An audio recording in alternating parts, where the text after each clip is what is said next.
Romanos capítulo 9, versículo 1. A seguir.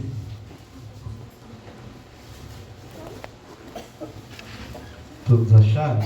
Amém. Amém. Diz assim: digo a verdade em Cristo, não minto. Minha consciência o confirma no Espírito Santo. Tenho grande tristeza e constante angústia em meu coração, pois eu até desejaria ser amaldiçoado e separado de Cristo por amor de meus irmãos, os de minha raça, o povo de Israel. Deles é a adoção de filhos, deles são a glória divina, a aliança, a concessão da lei, a adoração no templo e as promessas. Deles são os patriarcas e a partir deles se traça a linhagem humana de Cristo, que é Deus acima de todos, bendito para sempre. Amém. Não pensemos que a palavra de Deus falhou, pois nem todos os descendentes de Israel são Israel. Nem por serem descendentes de Israel passaram todos a ser filhos de Abraão. Ao contrário, por meio de Isaque, a sua descendência será considerada. Obrigado, Jesus. Nós te amamos. Somos gratos a Ti pelo privilégio de estar na Tua casa. Obrigado por esse dia, Senhor, pelo decorrer dessa semana e até aqui o Senhor tem nos ajudado e chegamos até aqui por Tua graça e por Tua fidelidade e por Tua misericórdia. Nós te amamos, Senhor, meu Deus, e queremos te pedir, venha falar conosco, abre, Senhor, nossa mente, o nosso entendimento, Senhor, e que o nosso coração venha estar aberto para receber a Tua palavra, entender a Tua palavra e praticar ela para a glória do Teu nome, Senhor, é a nossa oração, em nome de Jesus, amém. Hoje tem bastante gente, né? Glória a Deus. E feriado hoje tem alguma coisa? Glória. Amém, Jesus. Irmãos, nós estávamos falando desse texto aqui. Já há quantos dias que nós estávamos falando desse texto? Terceiro já? Ou é o quarto? Eu queria ficar aqui. Assim tá bom. Terceiro dia, né?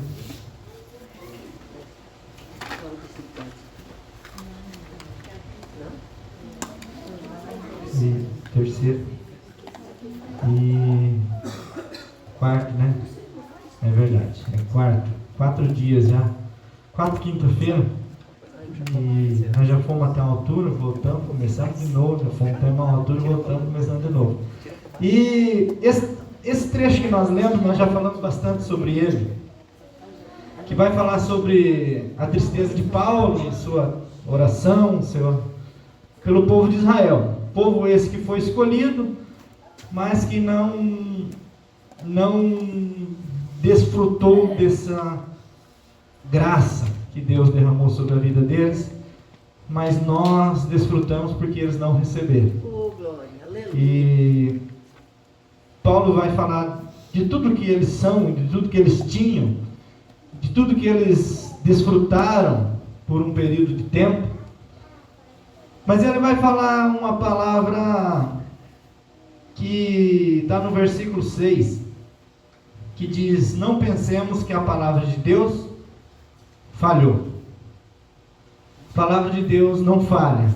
Então Paulo vai afirmar: não pensemos que a palavra de Deus falhou, pois nem todos os descendentes de Israel são Israel.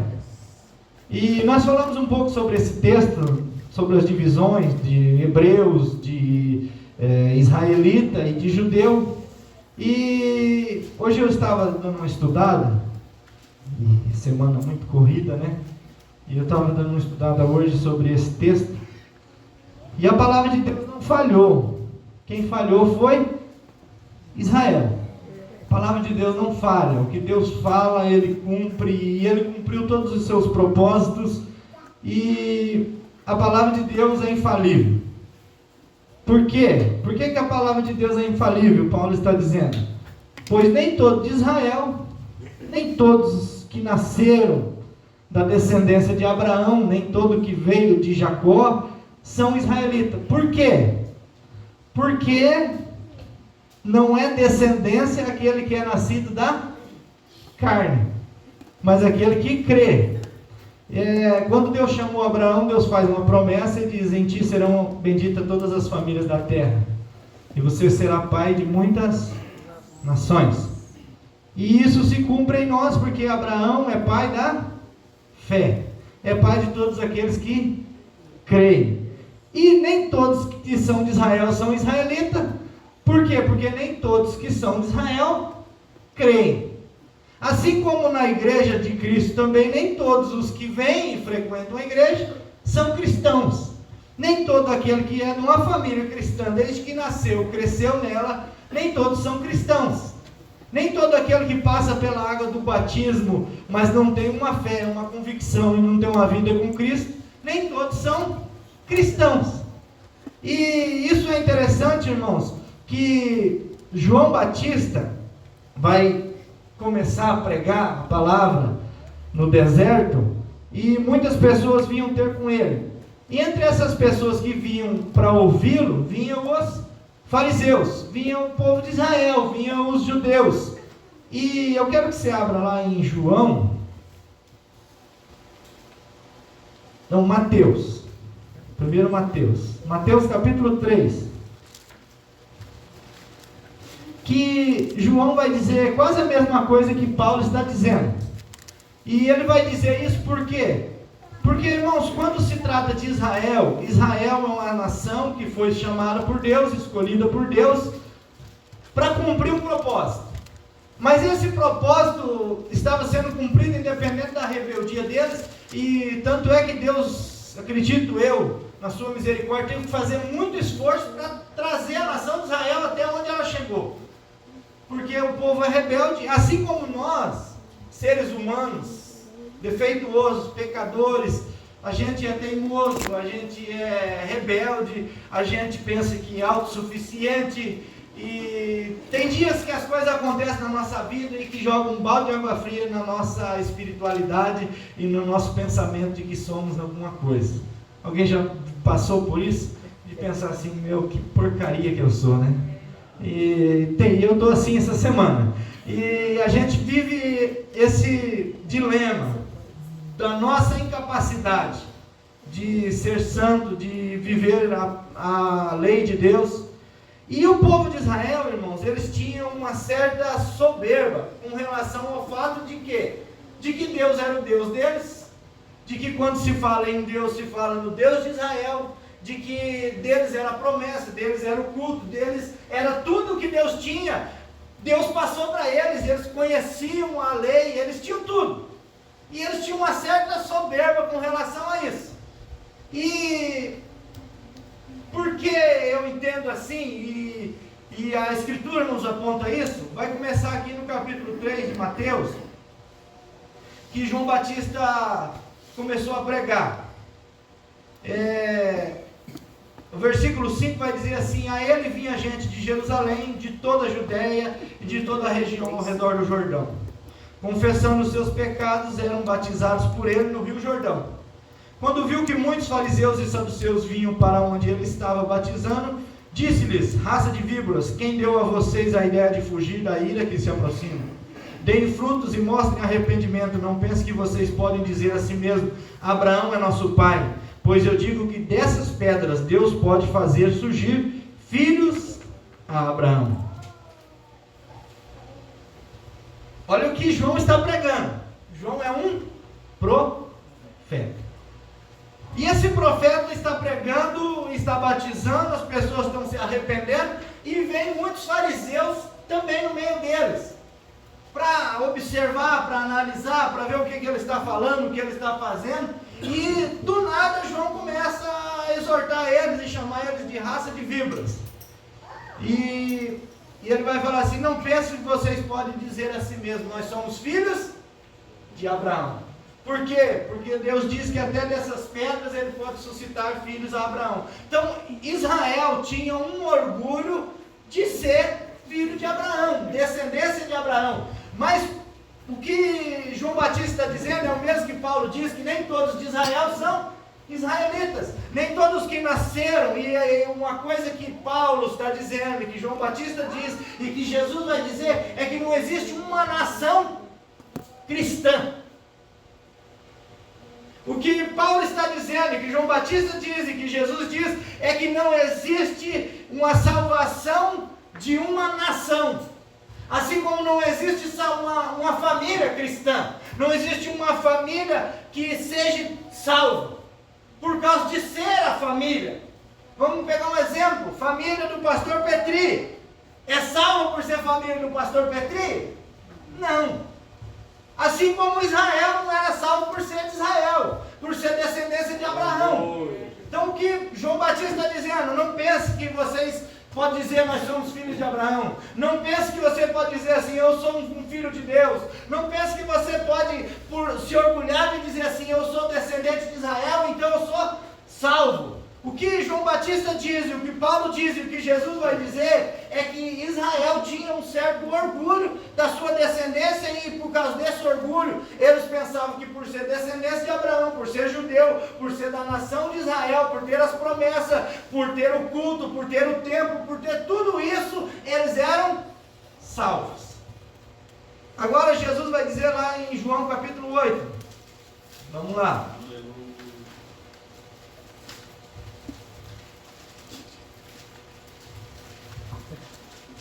João capítulo 8, versículo 31, diz assim: disse Jesus aos judeus que haviam crido nele, se vocês permanecerem firmes na minha palavra, verdadeiramente serão meus discípulos, e conhecerão a verdade vos libertará. E eles lhe responderam: somos descendência de Abraão, nunca fomos escravos de ninguém, como você pode dizer que seremos livres?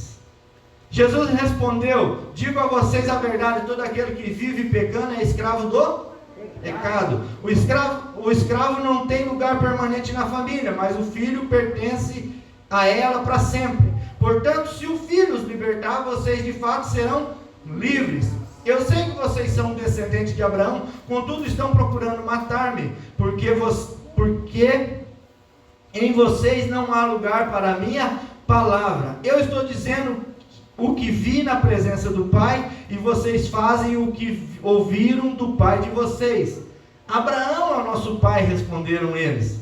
Disse Jesus: se vocês fossem filhos de Abraão, fariam as obras que Abraão fez, mas vocês estão procurando matar-me. Olha que interessante, primeiro Jesus confirmou, de fato vocês são filhos de Abraão. Agora ele está dizendo assim: se vocês fossem filhos de Abraão, vocês fariam as obras de Abraão, mas vocês estão procurando matar-me. Sendo que eu falei a vocês a verdade que ouvi de Deus. Abraão não agiu assim. Vocês estão fazendo as obras do pai de vocês. Protestaram ele: nós não somos filhos ilegítimos. O único pai que temos é Deus. Disse-lhe Jesus: se Deus fosse o pai de vocês, vocês me amariam, pois eu vim de Deus e agora estou aqui. Eu não vim por mim mesmo, mas Ele me enviou. Porque a minha linguagem não é clara para vocês, porque são incapazes de ouvir o que eu digo. Vocês pertencem ao pai de vocês, o diabo, e querem realizar o desejo dele. Jesus, como João Batista e como Paulo, é muito enfático em dizer que, apesar de descendente, não nos torna filhos de fato.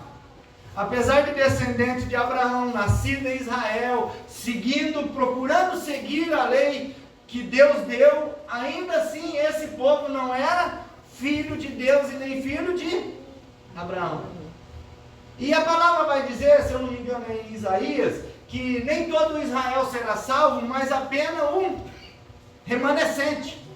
E isso é uma palavra atemporal, não só diz com relação ao presente que Isaías falou, mas também ao passado de Israel e também ao futuro. Porque Israel sempre vai ter alguém que vai ser salvo, assim como na tua família, assim como na igreja do Senhor, no mundo todo, é o remanescente. Aquilo que Jesus diz da volta dele no final dos tempos, ele diz assim: um será levado e deixado outro. Estarão dois no campo, um será levado e deixado outro.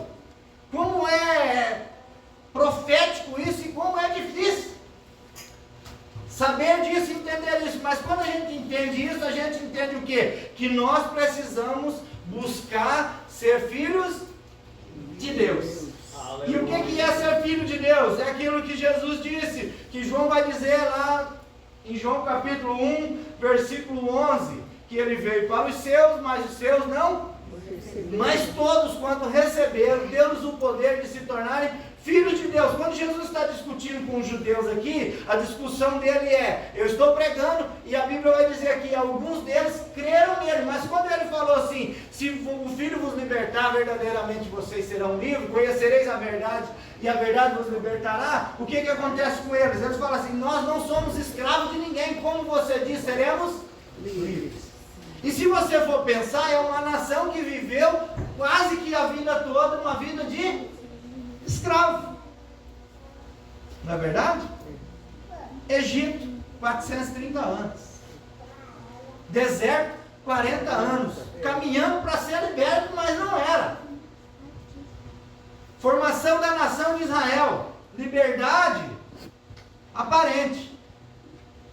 Carne e pecado, Deus levanta o inimigo está sempre sufocando eles, para quê? Para que eles se voltem para Deus, para clamar a Deus. Deus levanta o juiz liberta eles, o juiz morre, eles voltam a pecar.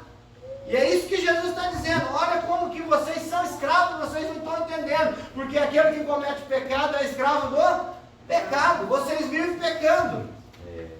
Quando Jesus está dizendo, ele não está dizendo só para aquelas pessoas daquele tempo, ele está contando a história de Israel. E ele está contando também a nossa história. O escravo não tem lugar permanente na família. Mas eles tinham orgulho de dizer assim: Abraão é o nosso pai. Então, o que Paulo está dizendo não é algo da cabeça dele. É algo que João Batista já tinha dito, e que Jesus tinha dito, e que ele também está dizendo: que nem todos de Israel são israelitas, nem todos os de família de crente são crentes, nem todos o que passou pelo batismo, pela apresentação, é um cristão. O que é um cristão verdadeiro? O que é um filho verdadeiro? Aquele que recebe Jesus. E se o Filho vos libertar, verdadeiramente vocês serão livres. Nós precisamos passar por esse processo de libertação do Filho. E o Filho é quem? É Jesus. E Jesus é quem para nós? É o Verbo vivo que desceu do céu. É a palavra viva que veio até nós e que chegou até nós. Então, quando eu olho para esse texto, nem todos de Israel são israelitas, me chama a atenção para a minha realidade de que eu preciso ser um descendente. Por quê? Nem por serem descendentes de Abraão passaram todos a ser filhos de Abraão. Ao contrário, por meio de Isaac, a sua descendência será considerada. Tem uma versão que diz chamada. Em Abraão, em Isaac, a sua descendência será chamada. E chamada ali é a mesma palavra que Paulo vai usar para falar no capítulo 4, que Abraão é nosso pai da fé e que Deus traz à existência aquilo que não existe. Ele chama à existência aquilo que não existe como se já... Então, a descendência chamada é essa descendência que Deus mesmo chamou, atraiu e fez acontecer. Então, se você está aqui nesta noite, você é um filho de Deus. E se você não se considera, você precisa entender essa chamada, que Deus está querendo te tornar aquilo que você não é hoje, mas Ele quer te transformar em alguém que Ele sonhou que você seja. Aleluia. Quando eu olho para esse texto, Paulo está tentando explicar e vai entrar num assunto mais profundo. E ele diz assim, explicando o assunto, em outras palavras: não são os filhos naturais que são filhos de Deus, mas os filhos da promessa é que são considerados descendência de Abraão. Pois foi assim que a promessa foi feita no tempo devido. No tempo devido virei novamente, e Sara terá um filho. E esse não foi o único caso. Também os filhos de Rebeca tiveram um mesmo pai, nosso pai Isaac. Todavia, antes que os gêmeos nascessem, ou fizessem qualquer coisa boa ou má, a fim de que o propósito de Deus, conforme a eleição, permanecesse, não por obras, mas por aquele que chama. Irmãos, Abraão recebeu uma promessa de Deus, que ele seria pai de uma grande nação. Mas ele não tinha filho. Como nós falamos, eles tentaram adiantar o processo, né? 25 anos quase esperando, e nesse intervalo, no meio tempo ali, vamos dar um jeitinho. A Sara falou assim, não, vamos uma serva aí, você deita com ela, faz um filho com ela, você vai ter um descendente. O tempo vai passando e Abraão vai desanimando, porque daí ele tem esse filho Ismael, e Deus volta e faz de novo a promessa. Ele fala, não, Senhor, tomara, meu Senhor, cumpra a promessa em Ismael. Abraão fala isso, quando Deus vem fazer promessa. Olha como que ele é o pai da fé, irmãos, e tem hora que ele parece muito conosco. Ele parece muito conosco. Ele é o pai da fé. É o pai de todos que creem. Mas vem Deus e fala assim, não, no tempo certo, eu vou visitar Sara e ela vai te dar um filho. Tomara, meu Senhor, cumpra a sua promessa em Ismael. Não sei se ele se apegou a Ismael, se ele amava muito Ismael, mas ele queria algo de bom para Ismael. Mas vem Deus e cumpre a promessa depois de um tempo, nasce o filho da promessa, que é Isaac. E em um tempo determinado, Sara se irrita com Agar e toca Agar embora com... Não sei se estava grávida ou se já estava com filho, agora eu não lembro bem certo. Mas toca ela embora. E vem o anjo e aparece para ela e manda ela voltar. E ela volta, e Abraão e Sara recebem Agar de novo. E eles criam um filho ali, e daí acabou o desprezo porque Sara teve um filho, teve o Isaac.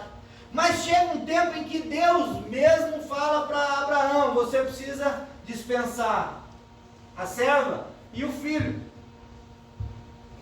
E ele manda embora, mas ele fica muito triste. Aí Deus dá uma promessa para ele com relação ao filho Ismael. Ele fala, não, vou cumprir assim, assim, assim, mas só que a promessa é para o outro. E quando a gente lê esse texto aqui, Paulo vai falar disso.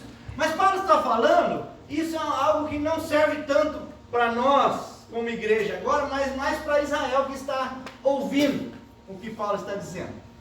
Porque Paulo está dizendo assim, que vocês acham que é por ser filhos de Abraão, vocês são filhos de Deus, vocês estão salvos? Mas Abraão tinha dois? Um deles formou uma nação e o outro formou outra. E os dois eram filhos de Abraão. Então como é que em Ismael vocês acham que os ismaelitas não são salvos, mas vocês acham que são salvos? Como é interessante isso, porque a história muda de acordo com quem ouve a história. Não é verdade?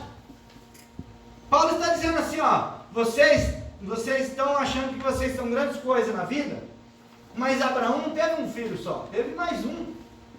E esse um não era o filho da promessa. Então não tem a ver com descendência, não tem a ver com ser só filho, tem a ver com a promessa.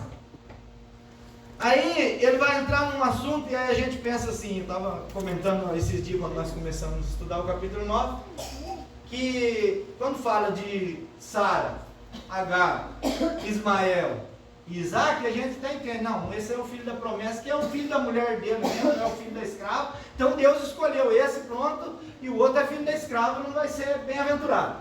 Mas quando entra no assunto da Rebeca, irmãos, e esse não é o único caso,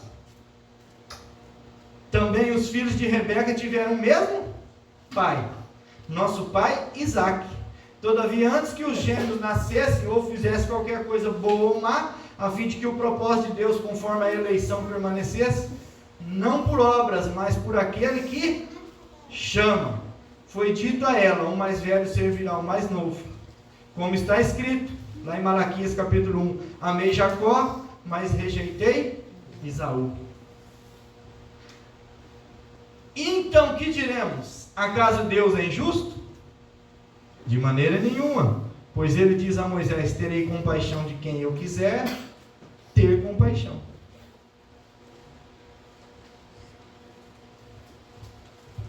Desamarra isso aí. Pensa, e aí entra algo interessante, irmãos. Algo muito discutido no meio teológico, que é livre-arbítrio predestinação.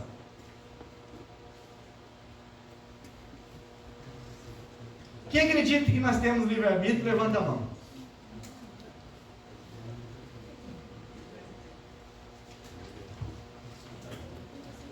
Quem acredita que nós não temos livre-arbítrio, levanta a mão.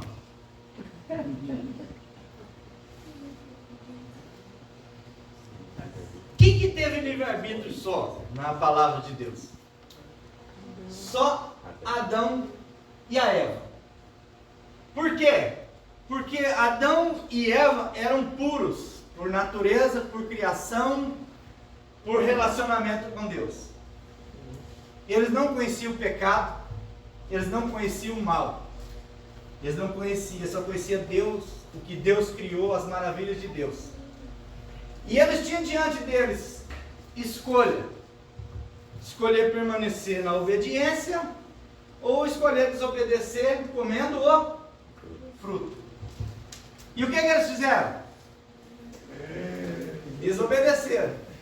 Comeram o fruto. Aí o que aconteceu? Quem nasce a partir de Adão e Eva, todo mundo já nasce em pecado. Então já nasce no pecado. Mal. Então quem nasce no mal só tem uma escolha. Escolher o bem. Porque no mal ele já está.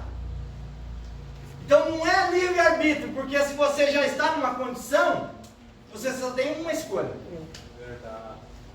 E é interessante que eu sempre gosto de contar isso, que isso ilustra bem a história do muro, que o homem está acima do muro, Jesus está de um lado, o diabo do outro. Jesus começa a falar para o rapaz que está em cima do muro: pula para cá, que é bom, pula para cá, você vai ser salvo, pula para cá, que é melhor, pula para cá. E o rapaz lá pelas tantas falou assim: mas peraí, o que está acontecendo? Esse Jesus fica me chamando para ir para lá, eu estou aqui em cima. O outro não fala nada. Olhou para o diabo e falou: ô diabo, por que você não fala nada e não me chama para ir para esse lado aí? Eu estou aqui em cima, estou tentando escolher. Aí o diabo falou assim: não, o muro é meu. Quem está em cima do muro já está na unha dele. É igual aquela musiquinha: a coisa está feia, a coisa está preta. Quem não é filho de Deus está na unha do capeta. É isso que ilustra. Isso que ilustra. Nós não temos direito de escolher ou bem ou mal. Nós só temos direito de escolher o bem, porque no mal nós já nascemos. Então, quando Paulo está dizendo isso, também ilustra muito perfeitamente isso, a questão de nós buscarmos a Deus e recebermos a Jesus na nossa vida. Por quê? Porque a nossa condição humana é pecaminosa, é pecadora, e eu aceitei Jesus como meu Salvador, mas essa salvação é um processo de justificação, porque Ele nos perdoou e nós somos considerados justos. Pequei hoje? Vixe, muitas vezes, mas eu sou justo por quê? Porque eu consigo ser santo? Não, porque Cristo já me justificou. Vem para a casa de Deus para aprender a palavra de Deus. Por quê? Porque Jesus vai dizer que é a palavra que nos limpa. Quando eu aceitei Jesus, estou indo para a casa de Deus, eu estou num processo de santificação, até chegar o grande dia no qual nós nos tornaremos perfeitos, que quando Jesus vai voltar para nos levar para habitar com Ele, e esse processo chama-se glorificação. Então, justificação é a entrada no reino, santificação é o caminho no reino, e glorificação é quando nós seremos como Ele é, viveremos como Ele é. Então, esse texto aqui, irmãos, vai falar muito do que? De Deus ter nos escolhido.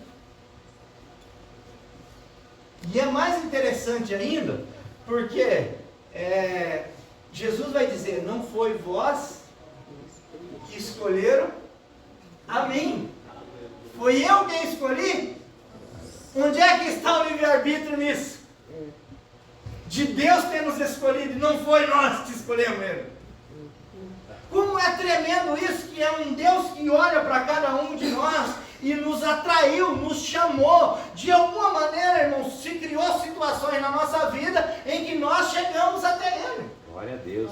Aleluia. Alguém nos pregou, alguém nos convidou, alguém nos falou, alguém orou por nós, alguém dobrou o seu joelho, alguém clamou, mas hoje nós estamos diante de Jesus, porque Ele nos atraiu.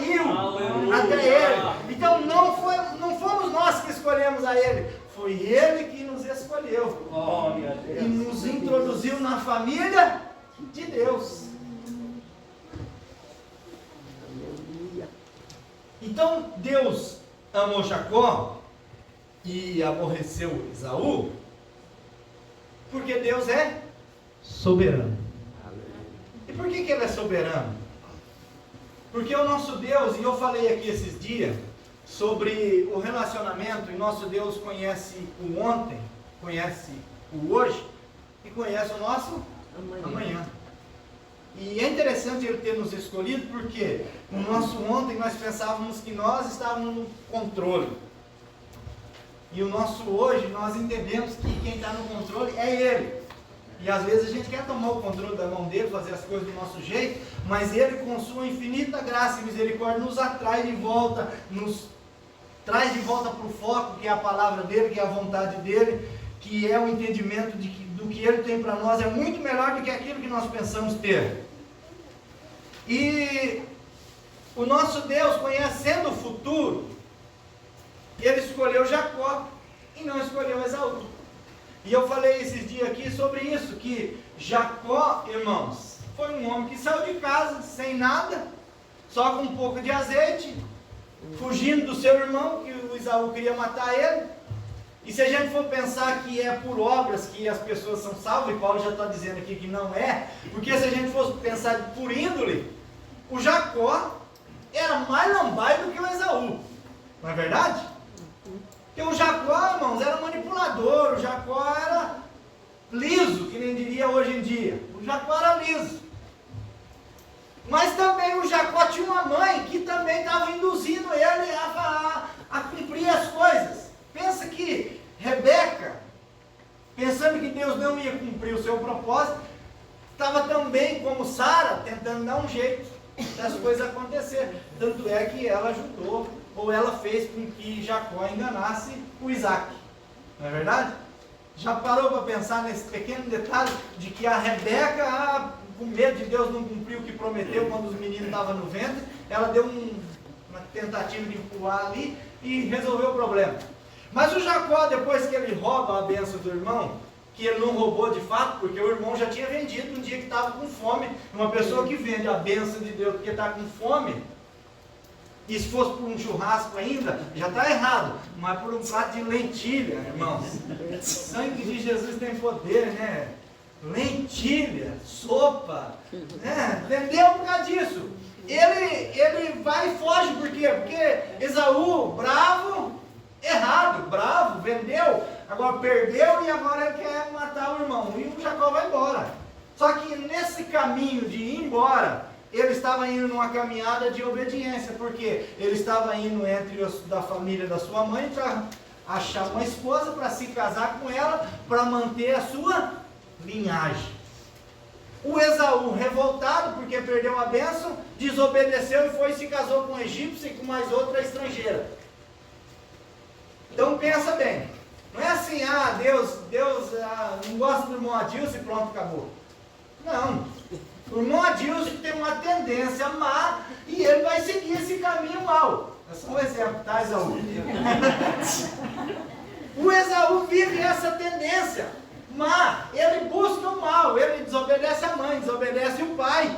Então Deus, na sua presciência, no seu conhecimento de futuro, quando está as duas crianças no ventre, Ele sabe que um vai pegar o azeite numa caminhada de obediência e vai ter um sonho com a escada que liga o céu à terra, e nesse sonho ele recebe a revelação da cruz de Cristo, daquilo que Cristo viria fazer, que Cristo veio e ligou o céu de novo à terra, e nessa revelação ele acorda pela manhã e ele fala: quão terrível é esse lugar não é outro lugar senão a casa de Deus. E ele tinha um pouco de azeite, ele pegou esse azeite, derramou tudo, levantou um altar e adorou a Deus e ofereceu a Deus tudo que ele tinha e fez uma promessa: eu vou dar o dízimo de tudo aquilo que eu ganhar daqui para frente. Oh, amado Deus, obrigado, Jesus.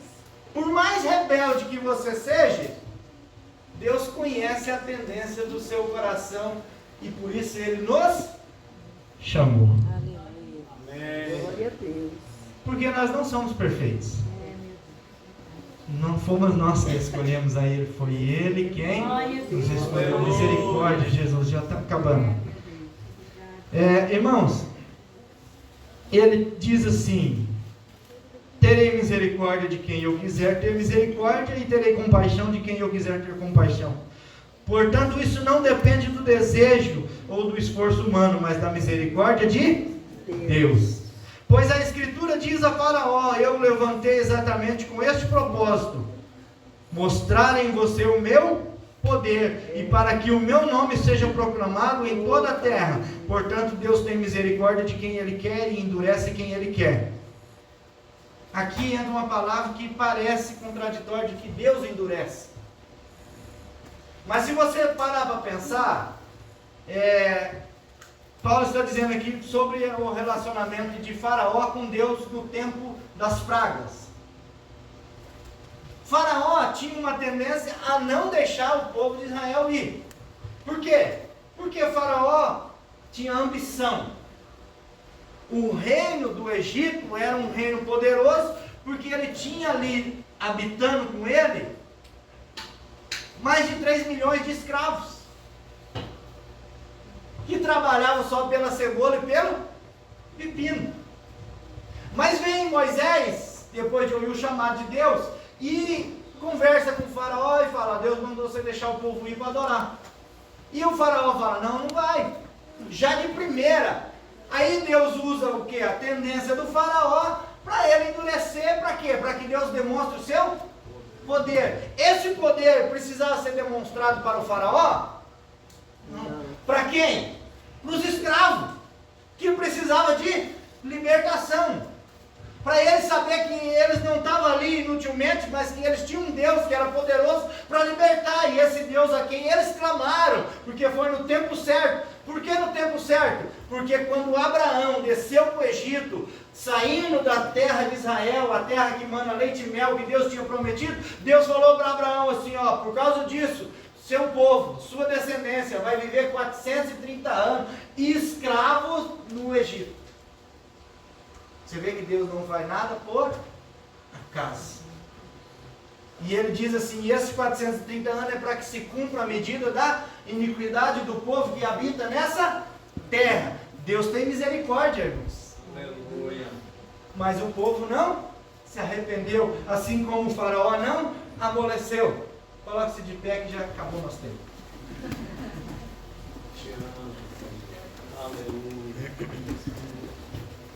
Agora daqui nós só vai para frente, tá, irmão? Não vou voltar mais não. Que você possa ter esse entendimento de que você recebeu Jesus, você é filho de Deus, e de que um dia Deus, na sua infinita misericórdia, olhou para você, apesar das suas tendências, apesar das nossas tendências pecaminosas, Ele nos escolheu, nos atraiu e nos chamou.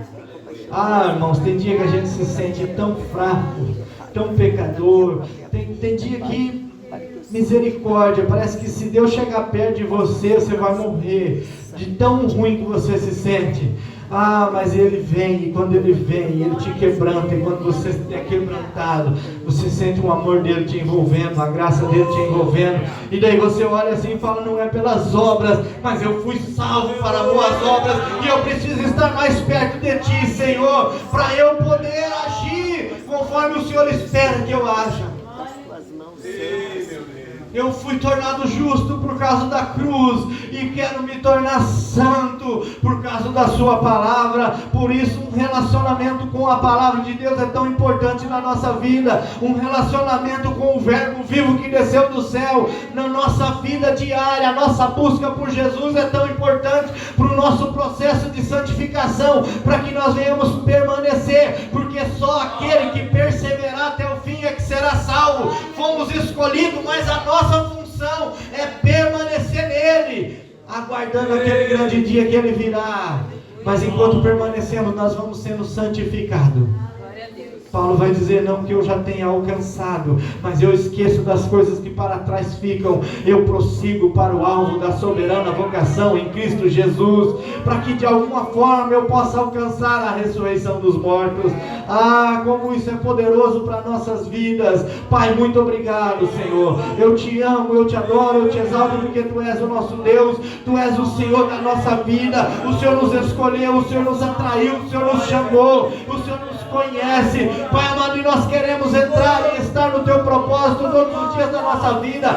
Ajuda-nos, Senhor. Ó Espírito Santo de Deus, venha nos guiar, venha nos colocar, Senhor meu Deus, diante desse caminho que o Senhor quer que nós prossigamos nele, Senhor. Santifica as nossas vidas através da Tua palavra. Pai, ajude-nos, Senhor, a entender e a querer mais de Ti. Coloque em nós uma fome por Tua presença, uma sede por Tua presença, Senhor, para que nós venhamos continuar Te adorando, Te buscando e Te exaltando. Para a glória do Teu nome eu oro, Deus, e Te agradeço em nome de Jesus.